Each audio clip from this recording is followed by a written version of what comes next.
Hi மக்களே, நேற்று திருச்செந்தூர் போகணுன்னு ஆசையாக இருந்தது. அம்மா கிட்ட கேட்டேன், சரி போயிட்டு வான்னு சொல்லிட்டாங்க. ஸோ இது ஃபுல்லாக திருச்செந்தூர் vlog தான். இது நம்ம தாமிரபரணி ஆறு ஆத்தூர் சைடு.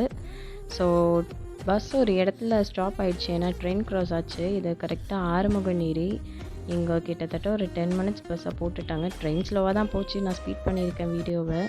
அதுக்கப்புறம் திருச்செந்தூர் ஒரு 9 o'clock நான் வந்து ரீச் ஆகிட்டேன். பார்த்தா செம்ம கூட்டமாக இருந்தது. என்னங்க இது இவ்வளோ கூட்டமாக இருக்குது, இதில் எப்படி நம்ம போயிட்டு வர போகிறோன்னு தோணுச்சு. சரி ஓகே பார்த்துக்கலாம், முருகர் இருக்கிறாரு அப்படின்னு சொல்லிட்டு கால் நனைக்க போகலான்னு வந்தாச்சு பீச்சுக்கு. பார்த்தா வெயில் செம்மையாக கொளுத்தி அடிச்சுது.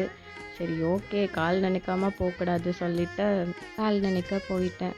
காலில் தண்ணி பட்டதுக்கப்புறம் எப்படி இருந்துச்சுன்னா அப்படின்னு இருந்தது. அடித்த வெயிலுக்கு நடந்து வந்தப்போ கால் அவ்வளோ சூடாக இருந்தது. அந்த அலை பார்த்திங்கன்னா அப்படி அலை வந்துச்சுங்க. இது வரைக்கும் நான் அப்படி பார்த்ததே கிடையாது. ஐ மீன் திருச்செந்தூரில் எப்போவுமே இருக்கும், பட் இன்றைக்கி அலை ரொம்பவே இருந்தது. ஸோ நல்லா நிறைய எல்லாருமே ஜாலியாக குளிச்சுட்டு இருந்தாங்க. நான் காலை மட்டும் நினச்சிட்டு அப்படியே தலையில் 3 வாட்டி தண்ணியை தெளித்து அம்மா வைக்க சொன்னாங்க. அதுக்கப்புறம் வச்சதுக்கப்புறம் பார்த்தா கீழே நிறைய பேர் தோண்டிக்கிட்டே இருந்தாங்க. என்னடா இவங்க தோண்டிகிட்டே இருக்காங்க, பார்த்தா சங்கு அதை எடுத்து அவங்க விற்கிறாங்கங்க இங்கேயே தோண்டி எடுத்து. அதுக்கப்புறம் சரி நம்ம ஃபேஸை காட்டலாம் அப்படின்னு சொல்லிட்டு என் மூஞ்சி எடுத்தங்க. செம்ம ஸ்வெட்டாக இருந்தது. ஃப்ரெஞ்ச் ஃப்ரை ட்ரை பண்ணேன், அதை தான் எடுக்க ட்ரை பண்ண முடியல. பின்னாடி நம்ம திருச்செந்தூர் கோபுரம் பார்த்துக்கோங்க எல்லோரும். ₹100 டிக்கெட் எடுத்து சிறப்பு தரிசனம்குள்ளே போயிட்டு சாமியை தரிசனம் செஞ்சுட்டு கிட்டத்தட்ட 10 நிமிஷத்தில் வந்துட்டேங்க. எனக்கே ஆச்சரியம், அதுக்குள்ளே வந்துட்டோமா, இன்றைக்கி கூட்டம் சுத்தமாக இல்லை. ஸோ நெக்ஸ்ட்டு வள்ளி குகை போகலான்னு. வள்ளி குகையோட ஹிஸ்ட்ரி என்னென்னா, முருகருக்கு 2 ஒய்ஃப், தெய்வானை வள்ளி. வள்ளியை வந்து லவ் பண்ணி முடிச்சிருப்பார் முருகர். ஸோ அந்த லவ்க்கு ஹெல்ப் பண்ணுறதுக்காக பிள்ளையார்கிட்ட போய் கேட்குறாரு விநாயகர், அவர் அண்ணா கிட்ட, என்னை வந்து எதாவது ஹெல்ப் பண்ணு. உடனே பிள்ளையார் என்ன பண்ணுறாரு, யானையாக போய் வள்ளியை பயம் கொடுத்துறாரு. உடனே முருகர் அதுக்கு பயந்து வள்ளி வந்து இந்த குகைக்குள்ளே போய் ஒழிஞ்சிக்கிடுறாங்களாம். இது வந்து சந்தன குகைன்னு சொல்கிறாங்க.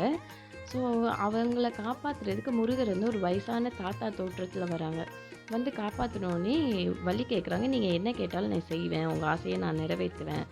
உடனே முருகர் சொல்கிறார், அப்போ நீ வந்து என்னை திருமணம் செய்யணும் அப்படின்னு. உடனே வள்ளி அதெல்லாம் முடியாது அப்படின்னு சொன்னதுக்கப்புறம் முருகர் வந்து அவரோட வேஷத்தை கலைச்சிடுறாரு. அதை பார்த்த உடனே வள்ளி வந்து முருகர் தான் தெரிஞ்சோடனே 2 பேரும் திருமணம் செஞ்சுக்கிடுறாங்க. அப்புறம் இந்த குகைக்கு வர்றவங்க திருமணம் ஆகாதவங்க, பேபிஸ் வேணும்னு நினைக்கிறவங்க, சீக்கிரம் ஆகணும்னு நினைக்கிறவங்க இந்த மாதிரி கட்டி போடுறாங்க. ஸோ இது ஒரு ஐதீகம். கடல் பாருங்கள் எவ்வளோ அருமையாக இருக்குது அங்கேருந்து பார்க்கும் பொழுது. கிட்டத்தட்ட நானே இங்கே ஒரு 10 மினிட்ஸ் நின்று அப்படியே ரசிச்சுக்கிட்டே இருந்தேன், எப்படிரா கடவுளோட படைப்பு இப்படி இருக்குன்னு. அப்புறம் சாமி பார்த்துட்டு வெளியில் வந்துட்டேன். சரி ஊருக்கு கிளம்பலான்னு நடந்து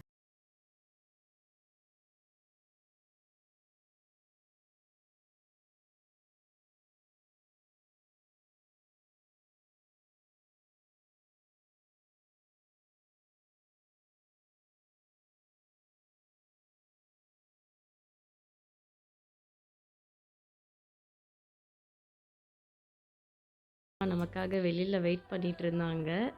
ஸோ நான் வீட்டுக்கு வரும்பொழுது டைம் என்ன ஆச்சுன்னா கரெக்டாக 12:55. இதெல்லாம் நான் வளர்க்குற மணி பிளான்ட்ஸ் எவ்வளோ அழகாக தண்ணியிலே வளர்ந்துருக்கு பாருங்கள். பிடிச்சிருந்ததுன்னா லைக் பண்ணுங்கள், ஷேர் பண்ணுங்கள், சப்ஸ்கிரைப் பண்ணுங்கள். பாய்.